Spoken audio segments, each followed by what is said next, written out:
जय हिंद एवरीवन।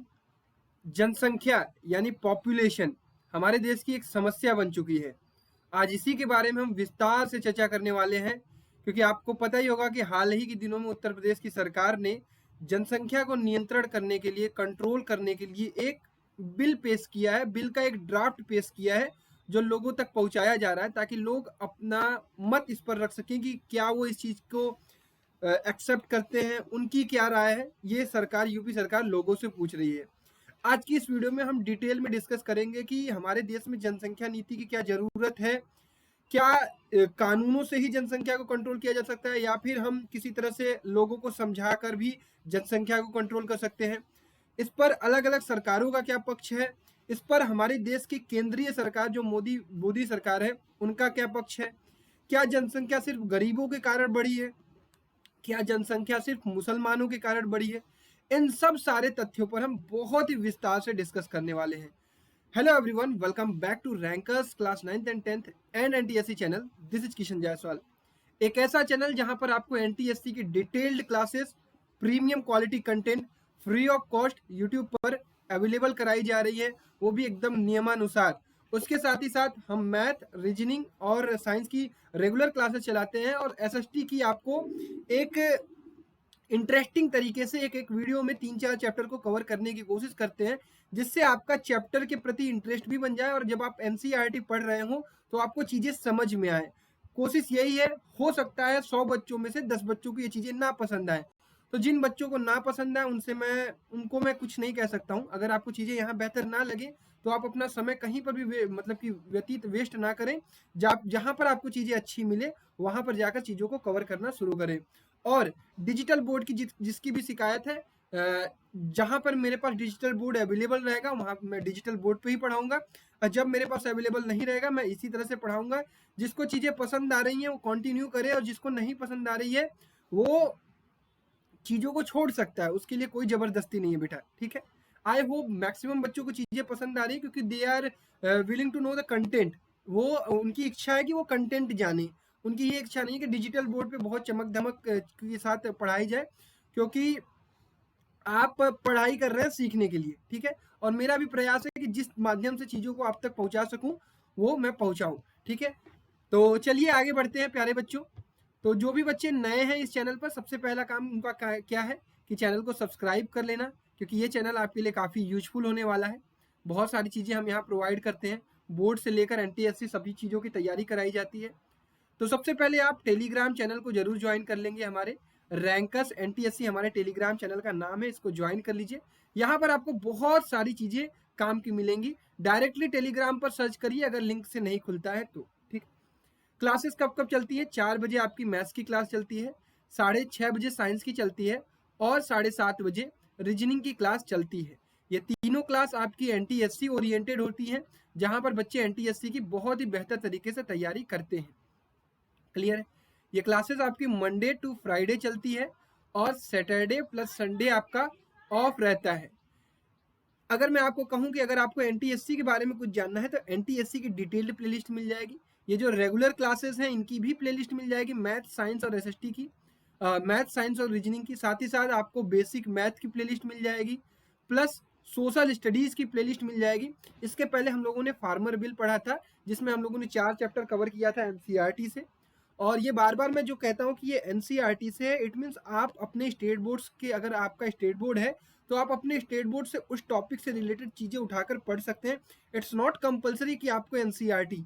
आप लोगों की एक छोटी सी दिक्कत है कि आप लोगों को लगता है कि ये चीज़ें जो है वो सिर्फ सीबीएसई को टारगेट करके पढ़ाया जा रहा है। आप बच्चों टॉपिक वाइज चीज़ों को कवर कर सकते हैं। आपकी किताबों में जिस तरह से चीज़ें लिखी हुई हैं, भारत एक मिली जुली, मतलब भारत एक कंप्लीट देश है जो कि सभी राज्यों को मिलाकर चलता है। आज उसके बारे में भी बात करेंगे। एक चैप्टर फेडरलिज्म के बारे में मैं आपको बताऊंगा, संघवाद के बारे में, वो भी आपको कैसे पढ़ना है इसके बारे में हम डिस्कस करेंगे, ठीक है। तो आप लोग ये अलग अलग राय मत रखिए। मेरा मोटिव ये है कि सारे स्टेट्स के बच्चों को चीजें समझ में आए। चलिए, तो प्यारे बच्चों, जो भी बच्चे नए हैं, ये क्लास है एक, ठीक है। इसमें सारी चीजें लगभग ये 40 से 50 मिनट की ये क्लास है, 1 घंटे का क्लास है लगभग। तो इसमें आप ये शिकायतें ना दें कि भैया ये सारी चीजें बहुत धीरे धीरे आप करा रहे हैं। चीजों को, मेरा मेन मोटिव है समझाने का। डन। जिसको पसंद आए कंटिन्यू करे, जिसको कोई दिक्कत है वो चीज़ों को स्किप कर सकता है, ठीक है। इट्स नॉट कि आपको ज़बरदस्ती कराई जा रही है, ये चीज़ें आपके हेल्प के लिए की जा रही है। We are giving our extra effort on this, okay. चलिए, जो भी बच्चे एनटीएससी की सीरियसली तैयारी कर रहे हैं हमारे साथ लगातार, तो उनको मैं ये कहना चाहूँगा कि आप हमारा टेस्ट सीरीज जरूर ज्वाइन करिए। सिर्फ 299 रुपये में है। जब आप टेस्ट देंगे तो चीज़ें आपको पता चलेंगी कि आप कहाँ लैग कर रहे हैं, कहाँ आपको दिक्कत आ रही है, ठीक है। जिसमें हम 7 पार्ट टेस्ट लेने वाले हैं, 7 फुल टेस्ट, और प्लस आपको पर्सनल मेंटरशिप भी प्रोवाइड करेंगे टिल आपके बोर्ड्स और एनटीएससी एग्जाम तक, ठीक है, फ्री ऑफ कॉस्ट। अगर आप हमारा टेस्ट सीरीज ज्वाइन करते हैं तो आपको पर्सनल मेंटरशिप और एनटीएससी मेंटरशिप प्रोवाइड की जाएगी। बोर्ड्स और एनटीएससी दोनों के लिए प्रॉपर प्रिपरेशन की जाएगी, बीच बीच में जूम मीटिंग ली जाएगी, आपके पेरेंट्स से बात किया जाएगा, बहुत सारी चीज़ें आपको प्रोवाइड की जाएंगी। ये सेट और मैट दोनों के लिए है, जिसका पहला टेस्ट पेड टेस्ट 1 अगस्त से शुरू हो रहा है और 25 जुलाई को आपका क्या है, पहली जूम मीटिंग है उन बच्चों की जो टेस्ट सीरीज ज्वाइन कर चुके होंगे। तो रैंकर्स लाइव का ऐप डाउनलोड कर लीजिए और चीज़ों को जल्दी से डाउनलोड करके जल्दी से ये टेस्ट सीरीज खरीद लीजिए, ठीक है। चलिए, तो प्यारे बच्चों, सबसे पहले हम बात करेंगे कि ये चैप्टर आपका कौन कौन से, ये जो पॉपुलेशन कंट्रोल बिल में आपको आज समझाने वाला हूँ, इसका संबंध किस किस चैप्टर से है। देखिए, मैं डिटेल्ड में बात करने वाला हूँ, बार बार इस चीज़ को कह रहा हूँ, शुरू से ही कह रहा हूँ, ठीक है। तो इसका संबंध जो ये मैं आपको बताने वाला हूँ, चैप्टर नंबर 9 जियोग्राफी का, chapter number 6 sorry class 9th geography chapter number 6 population से पहला संबंध आपको मिलेगा, ठीक है।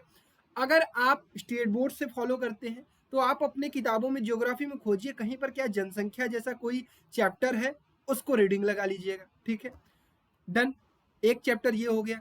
दूसरा चैप्टर इकोनॉमिक्स का पीपल एज रिसोर्सेज। हमारी अगर जनसंख्या इतनी ज़्यादा है तो क्या इसी जनसंख्या का हम उपयोग भी तो कर सकते हैं। अगर जैसे हमारे पास लेबर तो हमारे पास ज़्यादा हो गए, हमारे पास मैन पावर तो ज़्यादा हो गई, अगर हमारी जनसंख्या बहुत ज़्यादा है तो हमारे पास मैन पावर बहुत ज़्यादा है। इसके बारे में आपको अगर जानकारी लेनी है, पढ़नी है चीज़ें, तो आपको chapter number 2 people as resources पढ़ाएगा इकोनॉमिक्स का, ठीक है।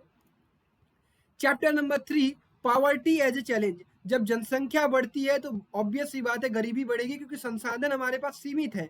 जो भी चीज़ हमारे पास अवेलेबिलिटी है चीज़ों की, वो हमारे पास एक सीमित संख्या में है, मतलब कि एक निर्धारित संख्या में है, जो कि उतनी ही मात्रा में हमारे पास अवेलेबल है, उतने ही अमाउंट में हमारे पास अवेलेबल है, उसी को हमें यूज करना है। अगर हमारे पास ज़्यादा लोग रहेंगे तो लोगों को चीज़ें कम कम मिलेगी, और जब लोगों को चीज़ें कम कम मिलती हैं तो लोग गरीबी की ओर बढ़ते हैं। इसलिए पॉवर्टी भी एक हमारे लिए चैलेंज है, ये जनसंख्या के कारण।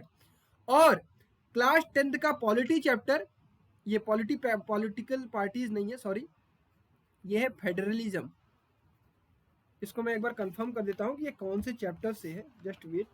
चैप्टर नंबर 2, ये गलत लिख गया है, चैप्टर नंबर 2 फेडरलिज्म, संघवाद।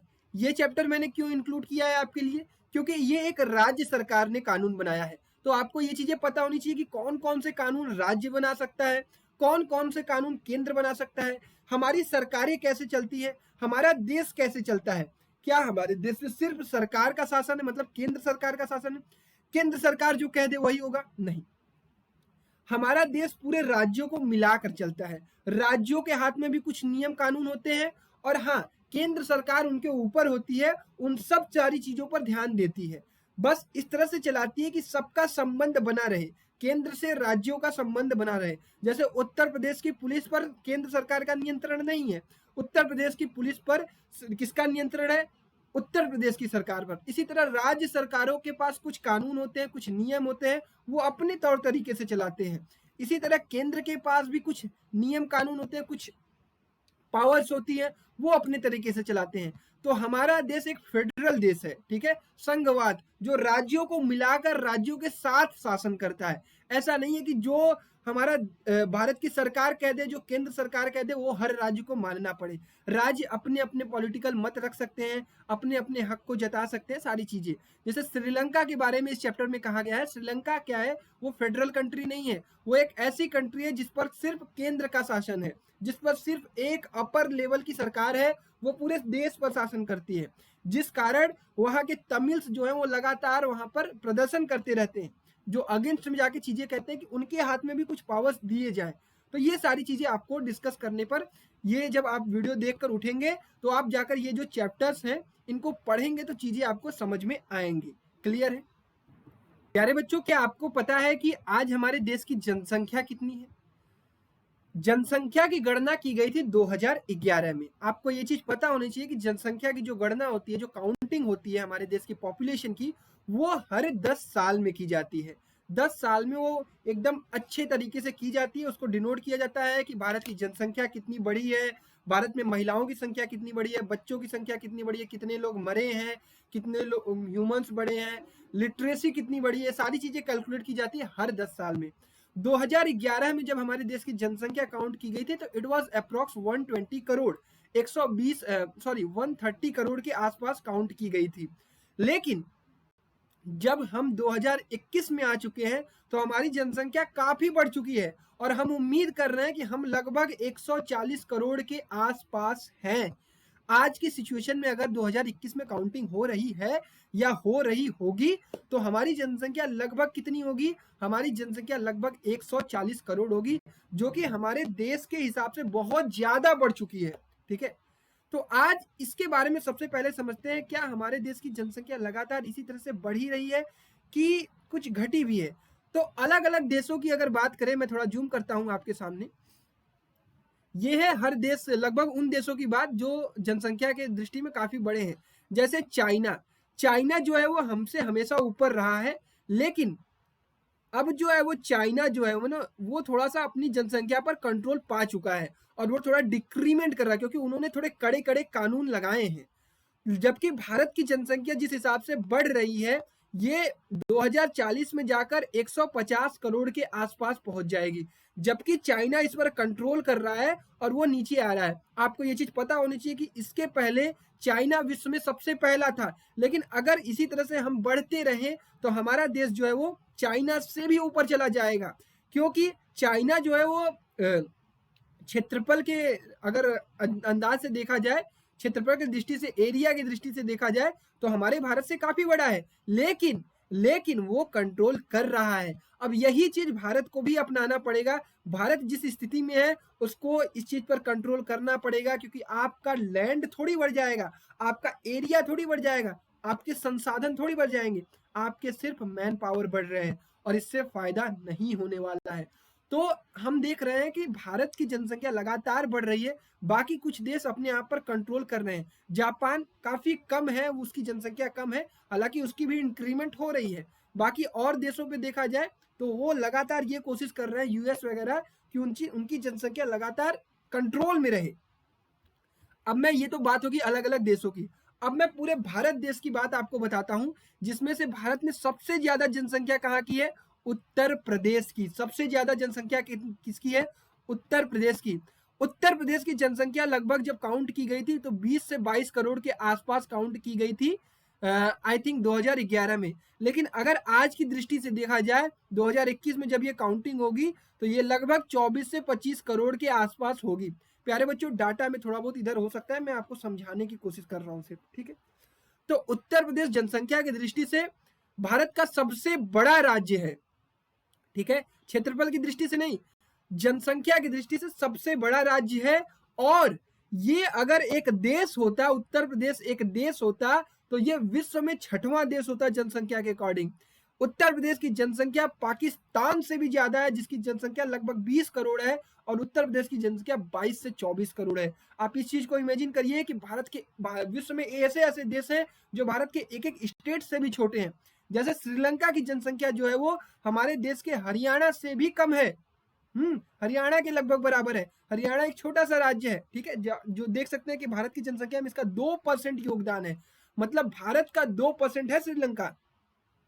तो इसी तरह दूसरे पोजीशन पे महाराष्ट्र है जनसंख्या की दृष्टि में, बिहार है 9% पे, फिर वेस्ट बंगाल, फिर आंध्रा, फिर उसके बाद MP, Tamil Nadu, Rajasthan, Karnataka, Gujarat, Orissa, Kerala, Jharkhand, Assam, Punjab, Chhattisgarh, Haryana, Delhi, Jammu Kashmir, Uttarakhand and other states and UT.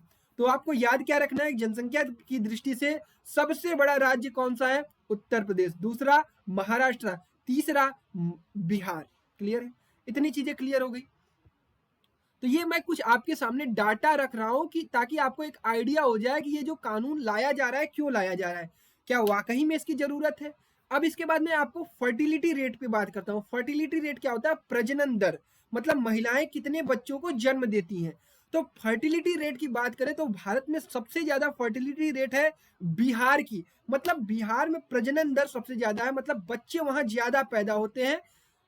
3.41 प्रजनन दर है वहां की। और उत्तर प्रदेश के भी लगभग 3 के आसपास है। क्लियर है? उत्तर प्रदेश की भी 3 के आसपास है। और सिक्किम की प्रजनन दर सबसे कम है, 1.17। वहां पे बच्चे कम पैदा होते हैं। अब बच्चे ज्यादा पैदा होने का मतलब ही यही है कि लोग ज्यादा पैदा होंगे तो जनसंख्या ज्यादा बढ़ेगी। अब आपको मैं कुछ थोड़ा आज के पहले लेकर चलता हूं, ठीक है? अगर मेरे पास डाटा होगा, बिल्कुल डाटा है, ये डाटा से चीजों को समझिए। आज के मैं 1901 में आपको लेके चलता हूं। 1901 में हमारे देश की जनसंख्या कितनी थी? हमारे देश की जनसंख्या लगभग 25 करोड़ थी। प्यारे बच्चों, 1900, आज के 120 साल पहले हमारे देश की जनसंख्या कितनी थी? लगभग 25 करोड़।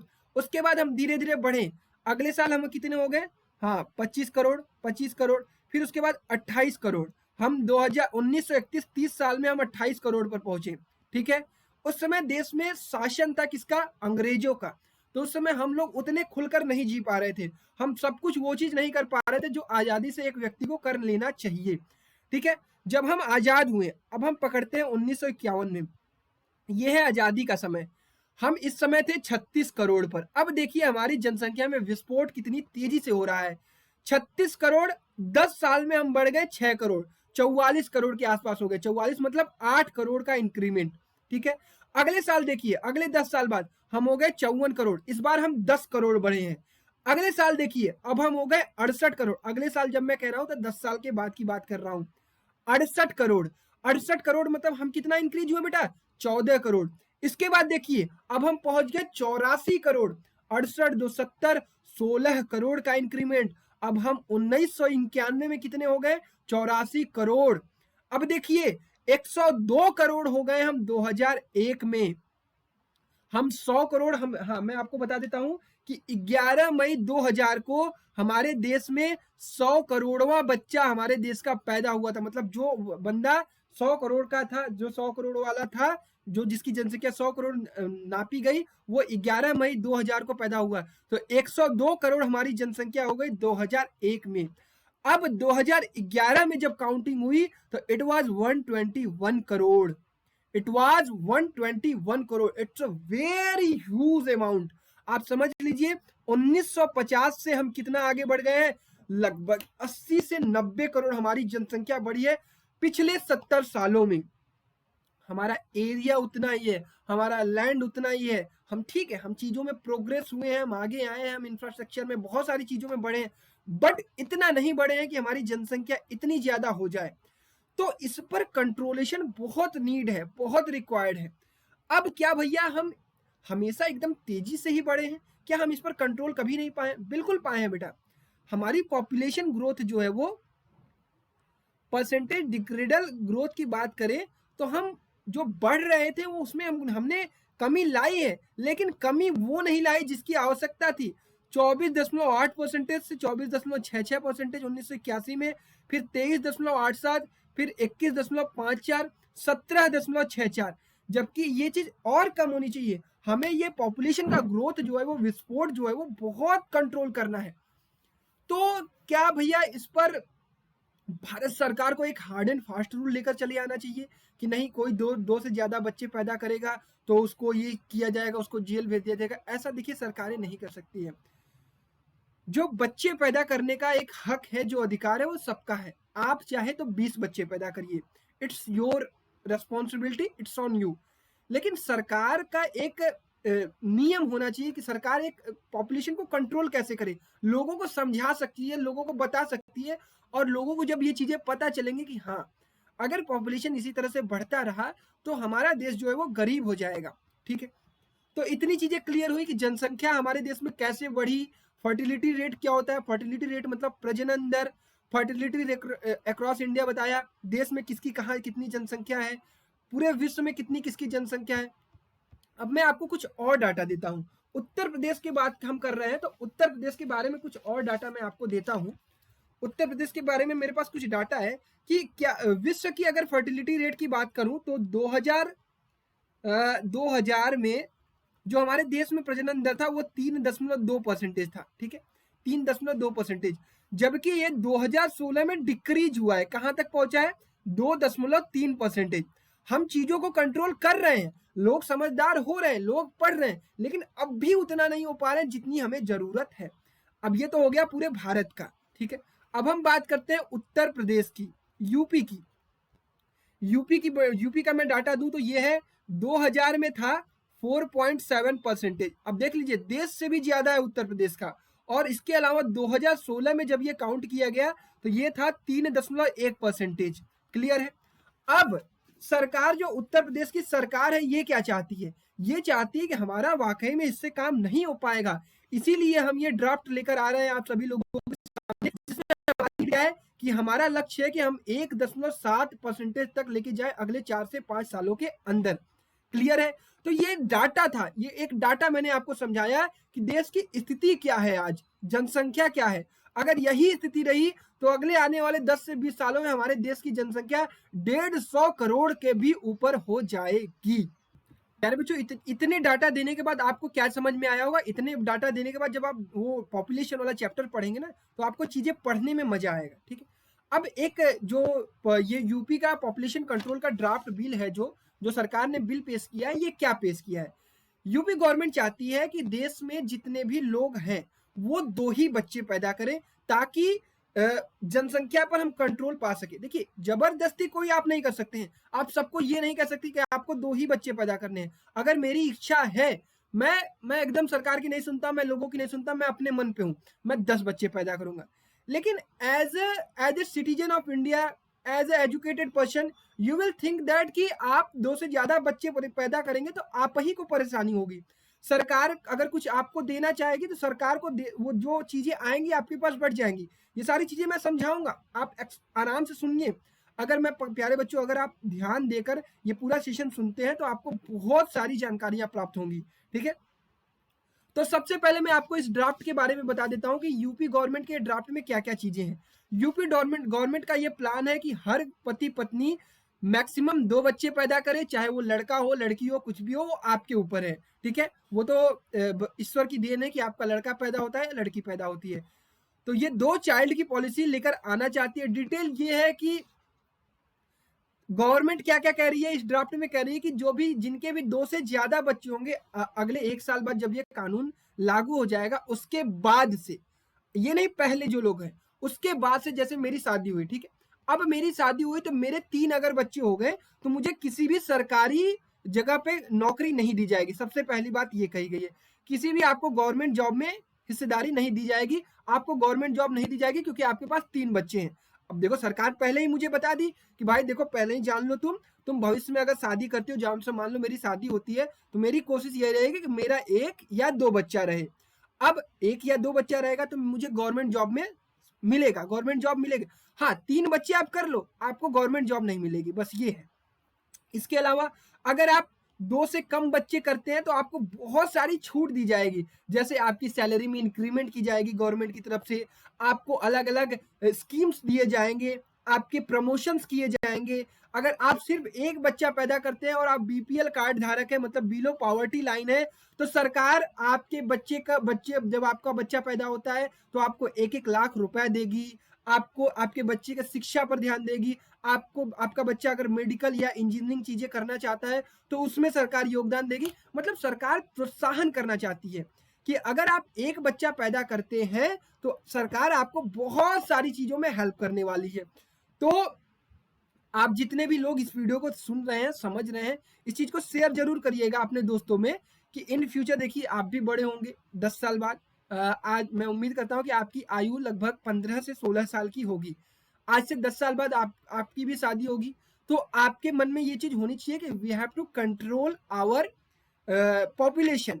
हमें लोगों को समझाना भी है, वी आर एजुकेटेड पीपल, हमें आसपास के लोगों को भी समझाना है। अगर आपके कोई बड़े भैया हैं, कोई ऐसे व्यक्ति हैं, आपके पापा को बताइए, पापा लोगों को समझाएंगे कि आप अपने दोस्तों उन लोगों को समझाइए जिनकी अभी शादी होने वाली है कि आपको बच्चे कितने पैदा करने, मात्र 2 या 2 से कम। एक बच्चा है तो और अच्छी बात है, सरकार तो जिनके एक बच्चे होंगे ना उनको और चीजें स्कीम्स देगी। तो बेसिकली सरकार का यही उद्देश्य है कि आप 1 से 2 बच्चे पैदा करें, जिससे हम पॉपुलेशन को कंट्रोल कर सके। क्लियर? अब देखो यूपी की पॉपुलेशन डेंसिटी का एक ग्राफ में लेकर आया हूं। यूपी एक ऐसा स्टेट है ना जहां पर लोग बहुत ज्यादा है, जगह कम है, लोग बहुत ज्यादा है।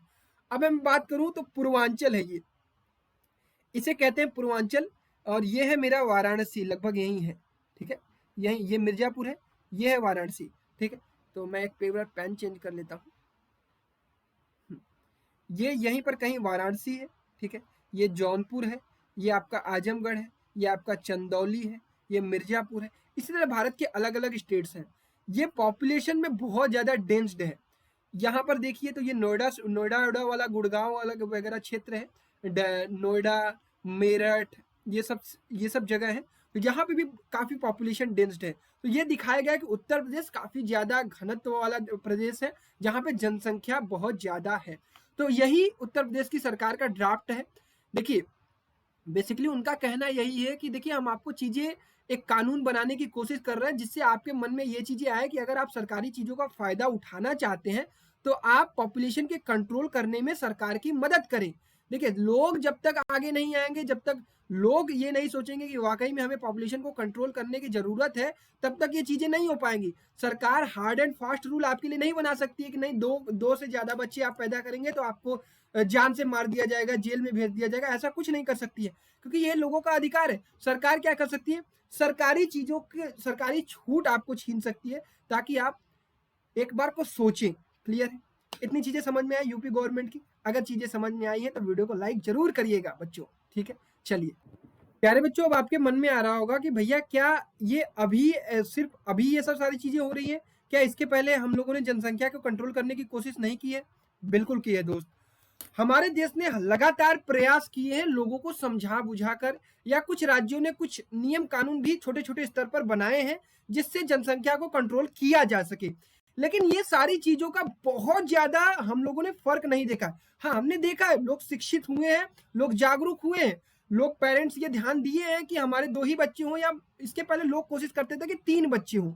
लेकिन हमें और ध्यान देना है, हमारी आने वाली पीढ़ी को यह ध्यान देना है कि हमें 2 से ज्यादा बच्चे नहीं कर सकते हैं, बिकॉज हर जो तीसरा बच्चा होगा ना उसको चीजें मिलने में दिक्कत होंगी। हमें उन 3 बच्चों का आप ख्याल रखना होगा। अगर हमारे सिर्फ 2 बच्चे होंगे तो सिर्फ हमें 2 बच्चों को पढ़ाना लिखाना पड़ेगा। तो सबसे पहले मैं आपका ध्यान यहाँ पे केंद्रित करना चाहता हूँ कि इंदिरा गांधी की सरकार, आपको मैं एक मूवी रिकमेंड करता हूं, अगर आप चाहें तो इसको देख सकते हैं। ये मूवी का नाम है शुक्राणु। क्या नाम है? शुक्राणु। जरूर देखिएगा इस मूवी को, मैं आपको रिकमेंड करता हूं। शुक्राणु करके ये मूवी है। इनका तो आप नाम जानते होंगे, ये मुन्ना भैया है अपने, हैं? मुन्ना भैया जानते हो ना जी? ये हमारे मुन्ना भैया मिर्जापुर वाले। तो इनका ही एक मूवी है शुक्राणु करके है, जिसमें हमें दिखाया गया है कि भारतीय पुरुषों की नसबंदी की गई थी। किस लिए किया गया था?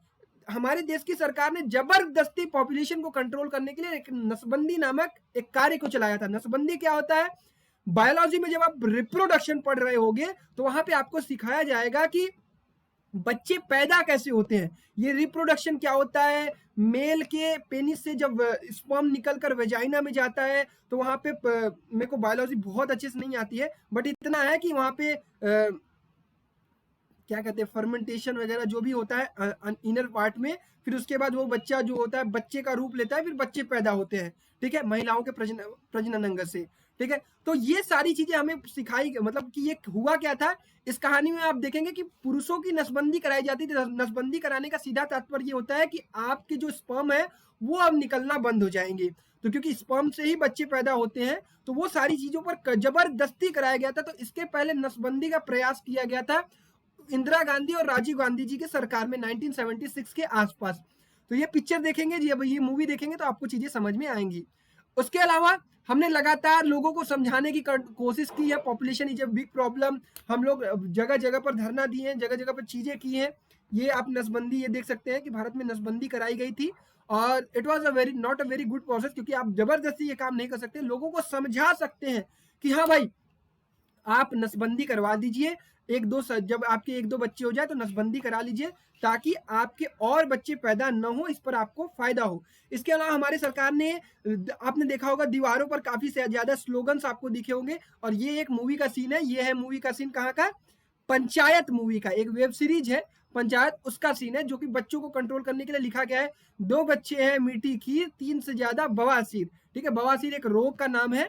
तो पॉपुलेशन कंट्रोल करने के लिए लगातार सरकारों ने प्रयास किए हैं, लेकिन इतना नहीं कर पाए। इस तरह की चीजें सरकार ने पोस्टर बैनर लगाए कि भाई देखिए ज्यादा जनसंख्या आपकी रहेगी तो आपके परिवार में बहुत सारे बच्चे रहेंगे, तो सभी बच्चों को सबसे सारी चीजें आप प्रोवाइड नहीं कर सकते हैं। लेकिन अगर आपके पास सिर्फ 1 या 2 बच्चे होंगे तो आप उन दोनों बच्चों का प्रॉपर तरीके से ख्याल रख पाएंगे, इन्हें पढ़ा लिखा सकेंगे, इन्हें खाना खिला सकेंगे। इस छोटे ही घर में आप लोग 4 लोग बड़े ही अच्छे से रह पाएंगे। लेकिन अगर इसी छोटे घर में आपको 8 लोगों को रहना पड़े तो आपको दिक्कतें होंगी।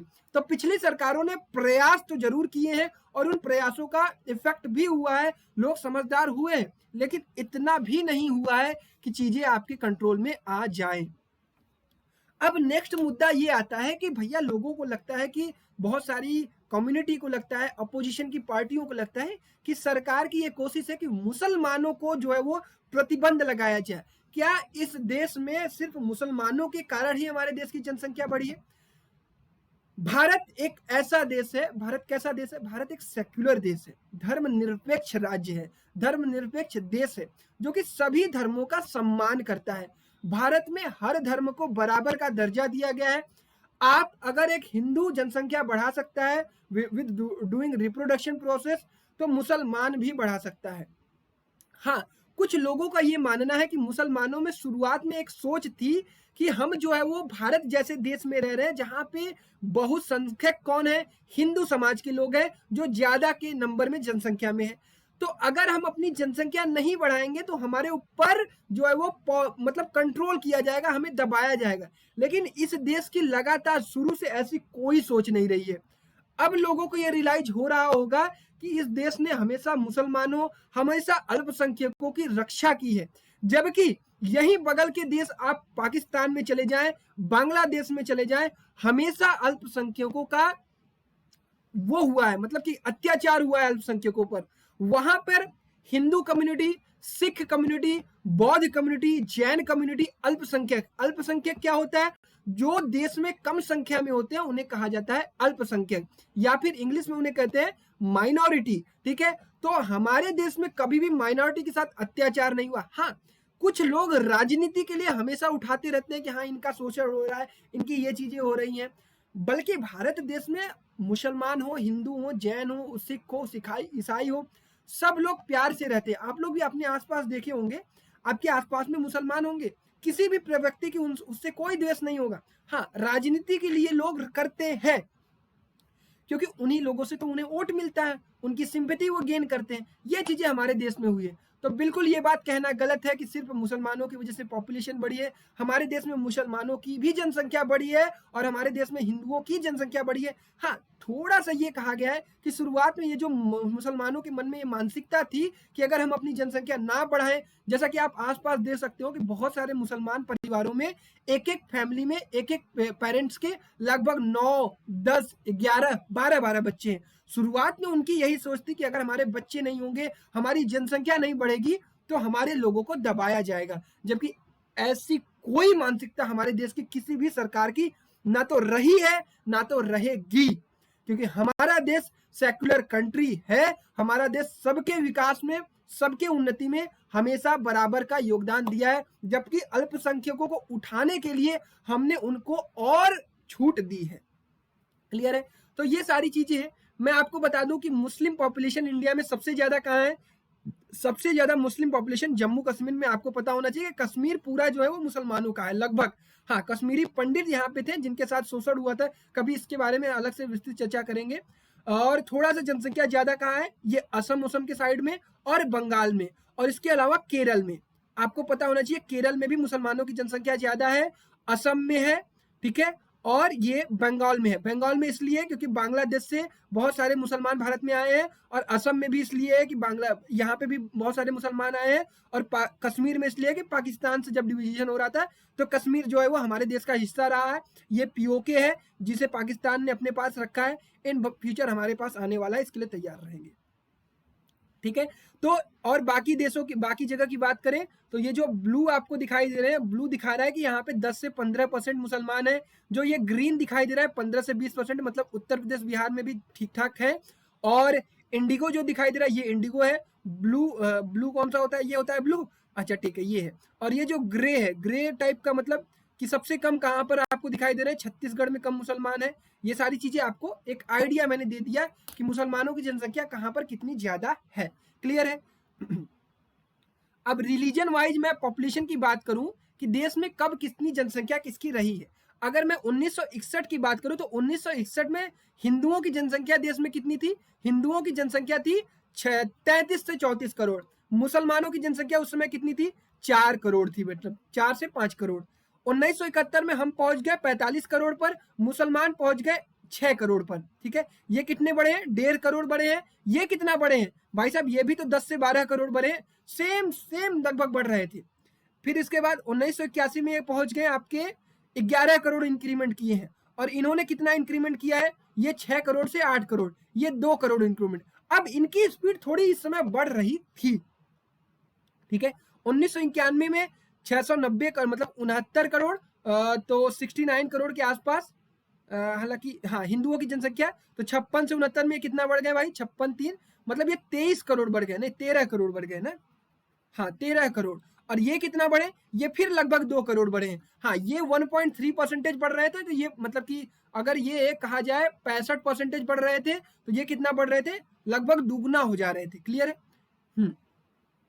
8 से 10 करोड़, मतलब 2 करोड़ की इंक्रीमेंट, और यहाँ पे 13 करोड़ की इंक्रीमेंट।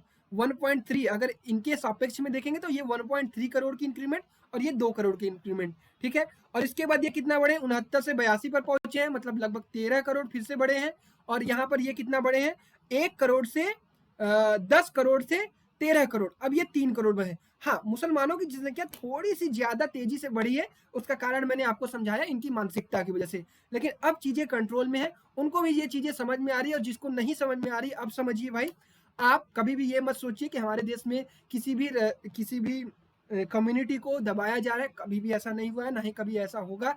भारत एक सेक्युलर कंट्री है, था, रहेगा। कुछ राजनीतिक लोग अपने फायदे के लिए जो चीजें कर रहे हैं वो करते रहेंगे, और इसी में राजनीतिक रोटियां वो सेकते रहेंगे।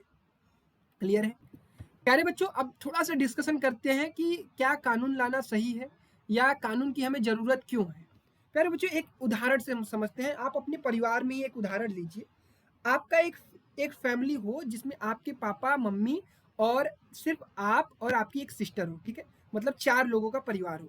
पापा 1 किलो मिठाई खरीद कर लेकर आए। ठीक है, 1 किलो मिठाई खरीद कर लेकर आए और उन्होंने सबको बांटा, तो सबको ज्यादा अमाउंट में मिलेगा? बिल्कुल मिलेगा। अगर वहीं पर आपके 8 भाई बहन होते हैं, आपके टोटल 8 भाई बहन होते हैं, पापा तो भाई 1 ही किलो के पैसे का कमा पाएंगे, तो पापा 1 किलो जब लेकर आएंगे तो सबको 1 मिलेगा। यहाँ पे क्या मिला? 4 मिला, 5 मिला।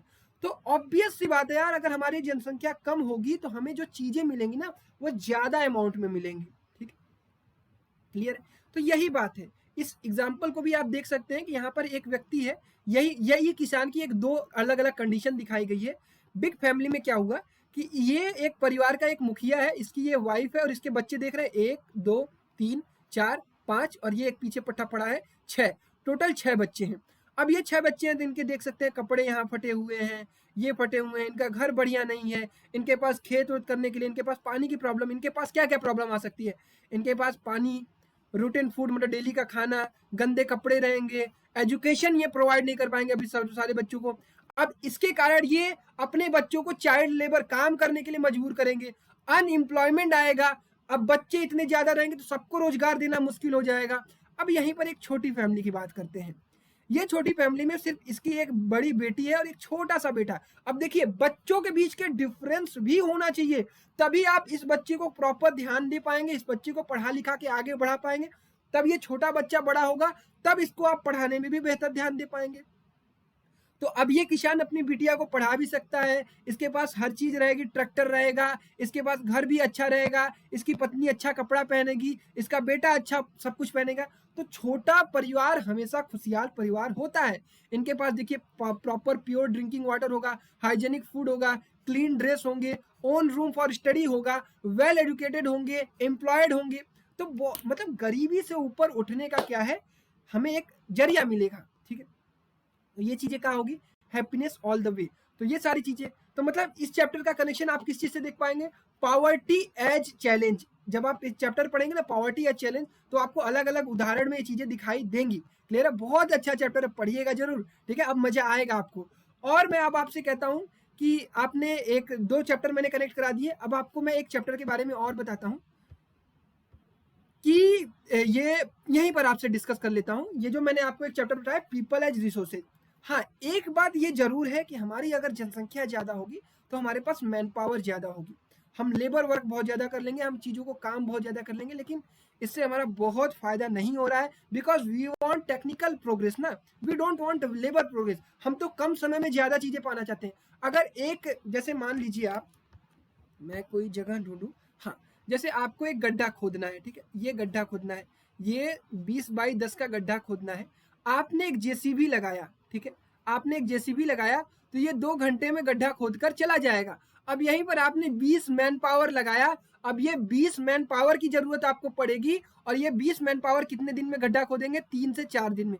तो आपका समय, आज का देश क्या चाहता है, उसका समय बचे, उसका मैन पावर बचे, वो सब इन सब चीजों में ध्यान दे रहे हैं। हम तकनीक के रूप में आगे बढ़ रहे हैं। हम आज बैल से खेत थोड़ी जोतते हैं, बैल से ही अगर हमें जोतना होता तो ट्रैक्टर वैक्टर क्यों जाता है भाई। हम आगे बढ़ना चाहते हैं, और जब तक हम आगे नहीं बढ़ेंगे तकनीक के रूप में, तब तक हमारी चीजें नहीं बढ़ेंगी। हम वो विकसित देश नहीं बनेंगे। हम अभी कौन से देश है, विकासशील प्रोग्रेसिव कंट्री है, हम प्रोग्रेस्ड नहीं हुए हैं अभी तक, हम प्रोग्रेसिव हैं। क्लियर है, तो इसके लिए हमें जनसंख्या पर कंट्रोल करना पड़ेगा। तो आप जब पीपल एज रिसोर्सेज पढ़ेंगे तो आपको ये चीज रियलाइज होगा कि लोगों के होने से हमारे पास काम करने की क्षमता तो ज्यादा है, लेकिन इससे हमारा बहुत विशेष फायदा नहीं है। ठीक है, क्लियर है। चलिए, हमें ये चीजों का कहाँ फायदा होता है, जब मान लीजिए आपके देश को जंग लड़ना है तो सभी लोग चले गए, हाँ भाई हम जनसंख्या में बहुत ज्यादा, हम सबको मार लेंगे। लेकिन उसकी क्या जरूरत है, आज हम तकनीक से लड़ेंगे ना, लोगों से डिजिटली लड़ेंगे, हमारे पास आर्मी है, हमारे पास बहुत सारी चीजें हैं। क्लियर है, चलिए, अब इन सारी जनसंख्याओं का, इन सब सारी जनसंख्या के कंट्रोल का मेजर फायदा आपके लिए क्या होने वाला है, मेजर फायदा ये होने वाला है कि आपकी फैमिली खुशहाल होगी, छोटा परिवार, सुखी परिवार, लड़कियों को शिक्षा दिया जाएगा, right to education, it's a very good thing.